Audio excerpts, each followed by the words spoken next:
perhatikan Rafa itu kelihatannya cukup lelah ya, terus kayak agak tegang gitu. Sepertinya ada sesuatu yang lagi memberatkan pikiran Rafa saat ini.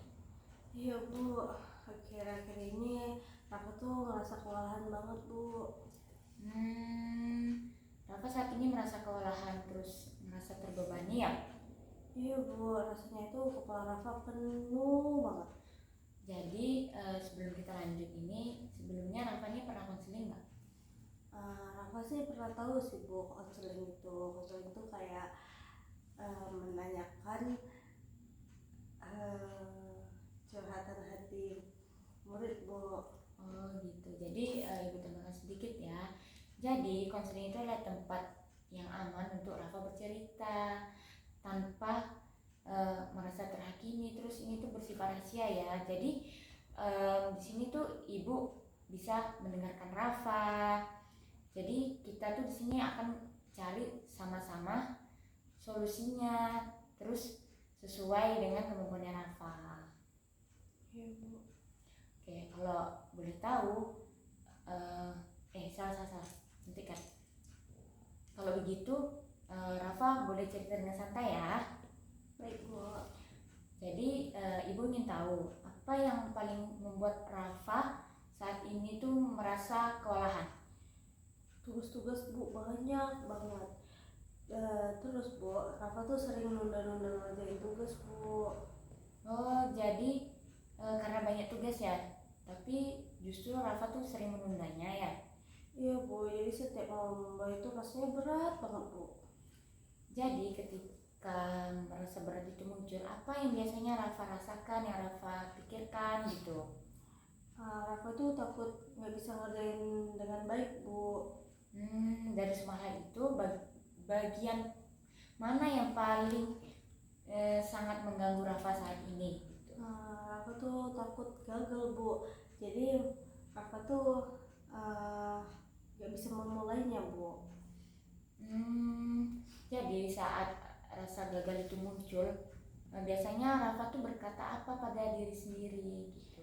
Jadi Rafa tuh mikir kan Bu, kalau hasilnya tuh bakal jelek, jadi buat apa dimulai? Jadi pikiran itu ya yang bikin Rafa memilih untuk menundanya. Iya Bu, padahal jadi keteteran kan Bu karena tugas menumpuk. Jadi ketika tugas itu menumpuk karena sering Rafa tunda, apa dampaknya ke perasaan Rafa, terus ke semangatnya Rafa? Rafa tuh jadi stres, cemas, terus makin nggak semangat lah buat belajar Bu. Jadi itu ada lingkarannya Rafa takut gagal karena Rafa tuh sering menunda buat tugas, terus Rafa tuh jadi stres, jadi Rafa tuh makin takut untuk mencobanya. Ya Bu, persis kayak gitu Bu. Lalu? Ya begitu Bu, akhirnya Rafa tuh nyari pelariannya ke tidur, main game. Jadi pas bangun itu Rafa tuh merasa bebannya hilang sementara Bu. Terus lama-kelamaan perasaan bersamanya tuh jadi makin menjadi-jadi. Jadi dengan tidur atau main game itu tuh sebenarnya Rafa tuh sedang mencari tempat aman ya. Jadi itu tuh tidak perlu menghadapi kecemasan itu ya. Iya Bu, benar banget. Ya itu rasa leganya cuma sebentar kan. Habis itu ya berat lagi Bu, makin berat. Sebenarnya Bu, Rafa itu malu sendiri Bu, karena Rafa itu gak bisa nyelesain masalah tersebut Bu. Apakah perasaan sulit untuk memulai ini terjadi di semua mata pelajaran atau hanya di mata pelajaran tertentu saja bagi Rafa? Enggak semua sih Bu, ya paling parah itu di pelajaran matematika sama bahasa Inggris Bu. Apa yang sebenarnya yang membedakan mata pelajaran itu dengan yang lainnya bagi Rafa gitu? Karena di situ Rafa merasa paling nggak bisa Bu. Rafa tuh takut kalau Rafa coba ini kan ngerjain dan hasilnya salah, itu membuktikan kalau Rafa tuh memang bodoh Bu.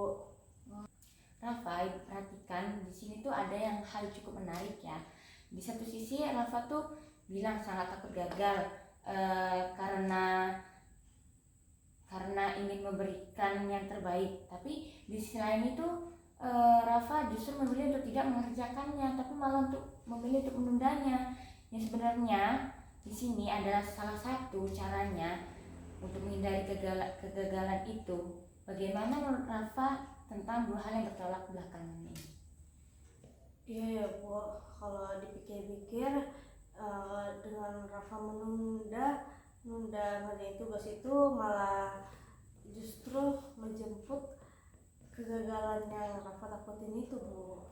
Nah, tepat sekali. Sepertinya Rafa tuh mulai menyadari bahwa perlindungan diri yang Rafa buat itu justru menjadi hambatan terbesar bagi Rafa.